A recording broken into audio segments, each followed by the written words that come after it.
Hello student, कैसे हैं आप सब। उम्मीद करता हूं आप सब अच्छे होंगे, मस्त होंगे, बेहतर होंगे, आपकी पढ़ाई बेहतर चल रही होगी बच्चों। और आज का जो हमारा टॉपिक है समांतर अच प्रमेय है। बहुत इत्मीनान से आपको समझाने की कोशिश करूंगा।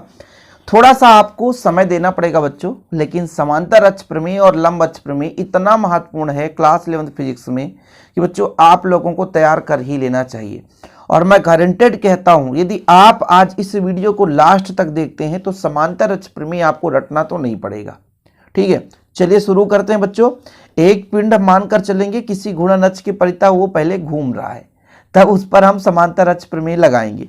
ठीक है, चलिए हम डायग्राम भी बनाते चलेंगे। इसके बाद आपको विधिवत तरीके से समझ में आने वाला है।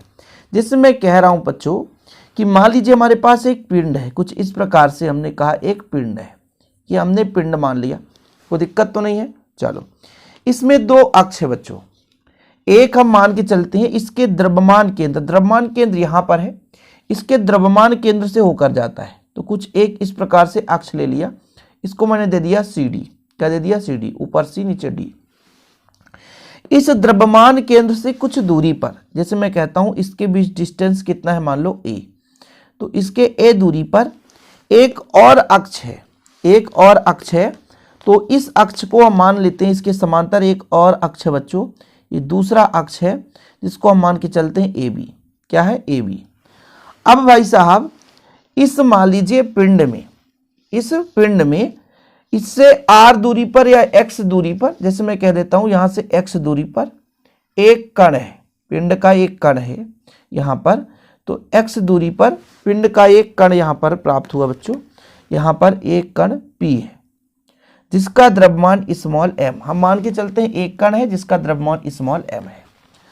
अब इस डायग्राम से पहले आप लोग समझेंगे, किसी अक्ष के परितः किसी पिंड का जड़त्व आघूर्ण, जैसे मैं कह रहा हूं ये आपका ए बी अक्ष है, किसी अक्ष के परितः किसी पिंड का जड़त्व आघूर्ण, जड़त्व आघूर्ण मतलब आई बच्चों, यहां पर मैं लिख देता हूं आई।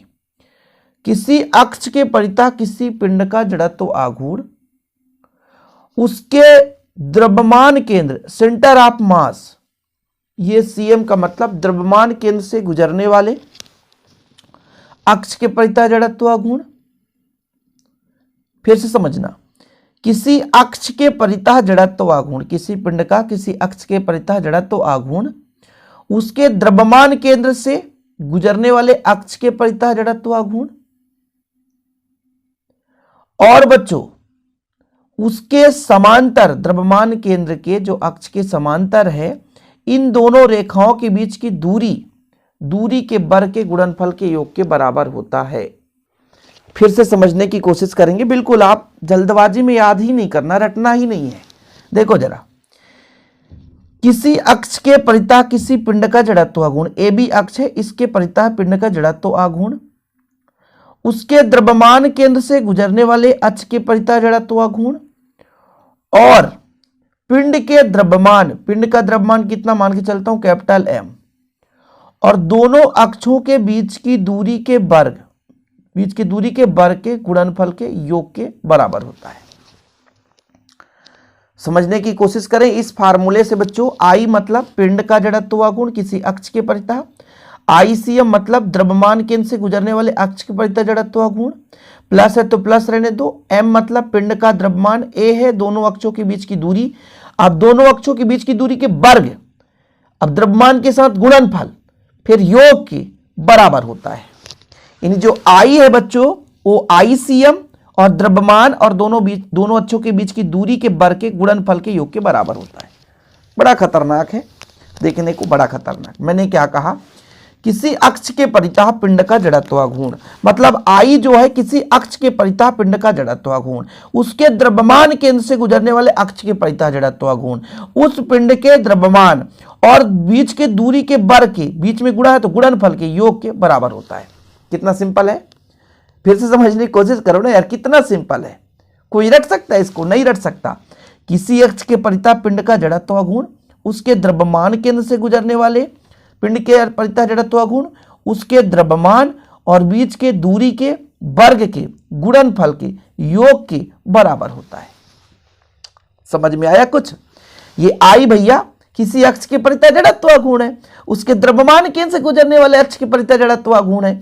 ये m जो है उस पिंड का द्रव्यमान है, a है दोनों अक्षों के बीच की दूरी है, दोनों अक्षों के बीच की दूरी है, फिर वर्ग है, फिर गुणनफल है, फिर योगफल है, बराबर है। यही चीज तो मैंने कहा, किसी अक्ष के परितः जड़त्व गुण, उसके द्रव्यमान केंद्र से गुजरने वाले अक्ष के परितः जड़त्व गुण और उस पिंड के द्रव्यमान और दोनों अक्षों के बीच की दूरी के वर्ग के गुणनफल के योग के बराबर होता है। ये कथन याद हो गया होगा। ऐसा नहीं है, याद करना भी आसान है और या भूलना भी आसान है बच्चों, ऐसा टॉपिक नहीं है, ये थोड़ा समय देना पड़ेगा। I बराबर ICM प्लस MA²। शुरू करते हैं बच्चों। माना किस प्रकार से लिखना है कि माना AB एक हमारे पास अक्ष है, माना AB क्या है, एक अक्ष है जिसके परितः हमें जड़त्व गुण ज्ञात करना है। CD दूसरा अक्ष है जो पिंड के द्रव्यमान केंद्र से होकर जाता है। हम क्या करें, माना AB एक अक्ष है जिसके परितः जड़त्व गुण ज्ञात करना है। CD दूसरा अक्ष है जो कहां से होकर जाता है, द्रव्यमान केंद्र से होकर जाता है। AB और CD दोनों एक दूसरे के समांतर है, बीच की दूरी स्मॉल a है। कोई दिक्कत तो नहीं है, कोई दिक्कत तो नहीं है बच्चा लोग, थोड़ा सा समय देना पड़ेगा यार। फिर मैंने कहा भाई साहब, यदि मैं आपसे कह दूं कि C और D CD अक्ष से कितना दूरी पर कण है, x दूरी पर कण है। भाई जो हमारा पिंड है कई कणों से मिलकर बना हुआ है ना, तो हम एक कण के लिए निकाल लें और संपूर्ण के लिए हम समीशन लगा देते हैं, योग लगा देते हैं। थोड़ा समझना, एक एक पॉइंट समझा रहा हूं। CD से कण की दूरी x है, लेकिन AB से कण की दूरी कितनी है बच्चों, कितनी है, दोनों को जोड़ देंगे तो a प्लस x आ जाएगा। कोई दिक्कत तो नहीं है, ये सब चीज आपको लिखना पड़ेगा। फिर आप कह दोगे सर कहां से आ गए, मुझे समझ में नहीं आया। कोई दिक्कत तो नहीं है, फिर से आप समझो। AB क्या है बच्चों, अच्छा जिसके परितः हमें जड़त्व गुण निकालना है। CD दूसरा अक्ष है जो कि AB के समांतर, दोनों के बीच की दूरी a है। CD जो है द्रव्यमान केंद्र से होकर जाता है। अब मैं यदि आपसे कह दूं CD से कण की दूरी x दूरी पर एक कण है m द्रव्यमान का, तब AB से कण की दूरी a प्लस x हो जाएगा। कोई दिक्कत तो नहीं है। अच्छा, अब एक फॉर्मेट होता बच्चों जड़त्व आघूर्ण का। मैं आपसे कह दूं जड़त्व आघूर्ण का फार्मूला क्या है, जड़त्व आघूर्ण का, तो आप कहोगे सर कितना द्रव्यमान है और कितना दूरी है, ये चीज होता है। लेकिन हमने कहा CD के लिए, ICD के लिए, तो इससे तो भाई हमने कहा m दूरी x है, लेकिन हम एक कण की बात कर रहे हैं। अब हम कह दें I के लिए, AB के लिए, तो आप कहोगे सर a धन x, तो मुझे लग रहा है a धन x दूरी हो जाएगा, m वर्ग है तो वर्ग लगा दो। और संपूर्ण के लिए कहोगे, संपूर्ण पिंड के लिए तो बोल दो ना यार, समीशन लगा दो a धन x का स्क्वायर। रुको जरा, डायग्राम से समझाऊंगा, पहले अभी आप माना क्या लिखना है वो चीज देख लो।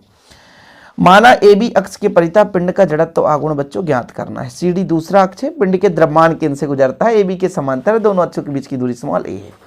अब पिंड कई कणों से बना हुआ मान सकते हैं, तो माना एक कण P है जिसका द्रव्यमान स्मॉल m है, और CD दूसरा अक्ष है जो कि द्रव्यमान केंद्र से होकर जाता है।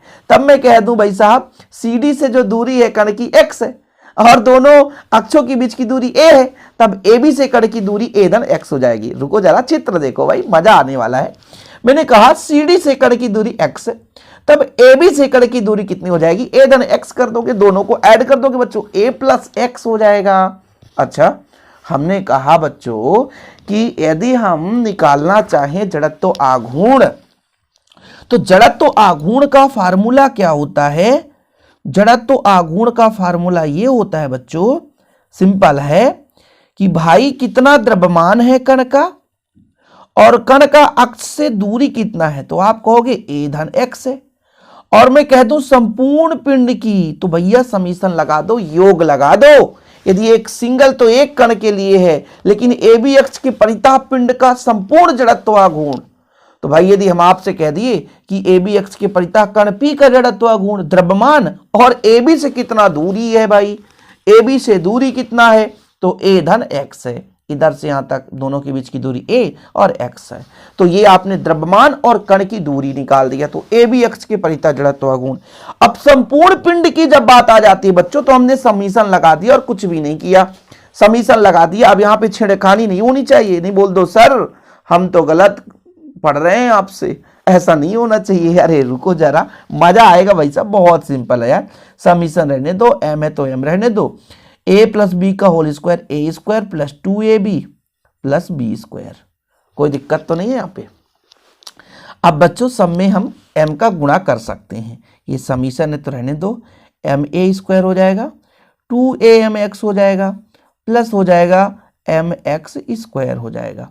अब ये समीशन सब में अलग अलग कर दो तो लड़ाई झंझट वाला बात खत्म हो जाए। तो यहाँ पर मैं लगा देता हूँ ma स्क्वायर, कोई दिक्कत तो नहीं है, प्लस 2 फिर बच्चों mxa कर दो और यहाँ पर अलग कर दो mx स्क्वायर। मैंने अलग अलग कर दिया। अब कुछ पॉइंट यहाँ पर आपको समझना है, लेकिन एक स्टेप और मैं ऐसा कर देता हूँ ताकि i बराबर m बाहर आ जाएगा तो समीशन a स्क्वायर, नहीं उल्टा कर दिया, a स्क्वायर बाहर ले लो तो अंदर m बचेगा, स्मॉल m है ना। यहाँ पर बच्चों आप a बाहर ले लो तो 2a बचेगा mx प्लस यहाँ से कुछ कॉमन नहीं लो, यहाँ से mx रहने दो। mx स्क्वायर तो आप बहुत सिंपल तरीके से समझ जाओगे कि भाई जो mx स्क्वायर है, यहाँ पर देखना ना mx स्क्वायर है, x स्क्वायर मतलब द्रव्यमान और x का मतलब दूरी, यानी CD से यदि हम निकालेंगे जड़त्व गुण तो mx स्क्वायर हो जाएगा एक कण के लिए। थोड़ा मैं आपको बेसिक रूप से समझा देना चाहता हूँ, थोड़ा समझ लो आप यहाँ पर कि ICM बराबर यदि मैं कहूँगा बच्चों तो समीशन आप कह सकते हो mx स्क्वायर। क्यों? क्योंकि यदि एक कण की बात करेंगे, एक कण की तो एक कण के लिए mx स्क्वायर हो जाएगा क्योंकि CDX से x दूरी पर है एक कण के लिए, लेकिन संपूर्ण के लिए ये हो जाएगा। कोई दिक्कत तो नहीं है, यहाँ तक क्लियर है। तब मैं आपसे कहूँगा भाई इस डायग्राम से कि चूंकि मैं आपसे कह दूँ, मैं पूरा आपको दिखाऊंगा कि mx स्क्वायर जो है वो समीशन ये किसके बराबर है, सेंटर से जो भी जड़त्व आघूर्ण है, यानी द्रव्यमान केंद्र से जो अक्ष जा रहा है उसके परितः जड़त्व आघूर्ण है। कोई दिक्कत तो नहीं बच्चों। अब मैं आपसे कह दूं कि एक कण का द्रव्यमान कितना होता है, एक कण का द्रव्यमान यदि स्मॉल m है, तब यदि सभी कणों का द्रव्यमान जोड़ दिया जाए, ये योग होता है योग, तो हमारा संपूर्ण पिंड का द्रव्यमान निकल कर आ जाएगा। यहां तक क्लियर है बच्चों। तथा ये जो हमारा समीशन mx है इसका मान शून्य होता है, mx का मान शून्य होता है। mx का मतलब जानते हो क्या होता है, थोड़ा मैं अभी आपको समझा रहा हूं। जैसे बच्चों ये मेरा डायग्राम था, ये हमारा द्रव्यमान केंद्र है, ये द्रव्यमान केंद्र है, इसके चारों ओर जो भी कण होंगे उसका हम आघूर्ण लगभग शून्य मानकर चलेंगे। मैं कहना क्या चाहता हूं देखिएगा जरा, जो भी इस अक्ष के परितः चारों ओर छोटे छोटे कण होंगे, तो ये चूंकि ये जो अक्ष है स्थिर है, CD अक्ष जो अक्ष है इसके परितः कोई पिंड घूम रहा है, द्रव्यमान केंद्र इसको मानकर चलेंगे, है ना। हम यदि बात करें mx जो है, ये जो हमारा mx है, यहाँ पर देखना ना ये mx है, ये mx यहाँ पर दिखेगा आपको mx। तो जो mx है बच्चों CDH के परितः समस्त कणों के आघूर्णों का योग है। आघूर्ण जड़त्व आघूर्ण नहीं, आघूर्ण का योग है। आघूर्ण यानी घूमने का भाई, बल गुणे ये दूरी। आघूर्ण क्या होता है, बल गुणे क्रिया रेखा से लंबवत दूरी। क्या होता है, द्रव्यमान गुणे होता है ना यार, बल गुणे कहाँ से होता है। द्रव्यमान एक बल हो जाता है, बल आघूर्ण। यहाँ पर आघूर्ण की बात कर रहे हैं, बल आघूर्ण नहीं कह सकते, क्योंकि जब बल गुणे क्रिया रेखा से लंबवत दूरी, यहाँ पर केवल आघूर्ण होगा। तो आघूर्ण में क्या हो जाएगा, द्रव्यमान गुणे क्रिया रेखा से दूरी। अब यदि मैं कह दूं कि इस जो हम द्रव्यमान केंद्र से मानकर चलते हैं, ये द्रव्यमान केंद्र से होकर जाता है, तो इसके पिंड का जो द्रव्यमान केंद्र सदैव संतुलित माना जाएगा, और जब संतुलित माना जाएगा तो उनके कणों का आघूर्ण भी शून्य होगा। ये चीज है, दुनिया भर की हम कहानी भी नहीं समझा रहे हैं, सिंपल इतना समझ लो, ये द्रव्यमान केंद्र है, द्रव्यमान केंद्र से होकर जाने वाला अक्ष है, ये संतुलित अवस्था माना जाता है कि द्रव्यमान केंद्र संतुलित रहता है, इसलिए यहाँ पे जो भी कण होंगे उसे संतुलित मानेंगे, इसलिए उन कणों का आघूर्ण शून्य होगा, यानी उन कणों का जो भी आघूर्ण का योग होगा शून्य होगा, इसलिए इसका मान शून्य हो जाएगा। तब बच्चों कितना निकल कर आ जाएगा, देखिएगा ये जो हमारा a स्क्वायर है रहने दो, m की जगह यहाँ पर कैपिटल M रख दो और बीच वाला शून्य रख दो और यहाँ पर ICM रख दो। कुल मिलाकर I बराबर ICM पहले कर दो प्लस द्रव्यमान और उनके बीच की दूरी के वर्ग के गुणनफल के योग के बराबर होता है। अब आपको क्या लिखना है क्या नहीं लिखना है ये चीज़ देख सकते हो बच्चों।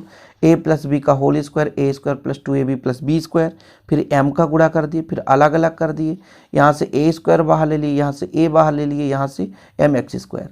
हमने बताया कि समीशन m मतलब सभी कणों के द्रव्यमान को जोड़ दें तो हमारा संपूर्ण द्रव्यमान आ जाएगा पिंड का, कैपिटल M आ जाएगा, कोई दिक्कत तो नहीं है। यहाँ पर mx आघूर्ण शून्य हो जाएगा। यहाँ पर mx स्क्वायर आई सी एम, मतलब भाई साहब द्रव्यमान केंद्र से जो अच्छा जा रहा है उसके परितः जड़त्व आघूर्ण है। इसकी वैल्यू पुट कर देंगे, वैल्यू पुट करेंगे। यहाँ पर पूरा हिंदी लिख दिया गया है कि क्यों भाई शून्य है, mx का मान शून्य है। वैल्यू पुट कर देंगे तो ये आंसर आ जाएगा। बस सिंपल है, पूरा हिंदी लिखा गया है। CD के परितः पिंड का समस्त कणों का आघूर्ण योग है। CD पिंड द्रव्यमान केंद्र से गुजरने वाला अक्ष है, परंतु पिंड अपने द्रव्यमान केंद्र पर सदैव संतुलित रहती है, अतः इनके परितः वस्तु के समस्त कणों का आघूर्ण योग शून्य होता है। बच्चों उम्मीद करता हूँ क्लियर हो गया होगा आपको, और यही समांतर अक्ष प्रमेय है।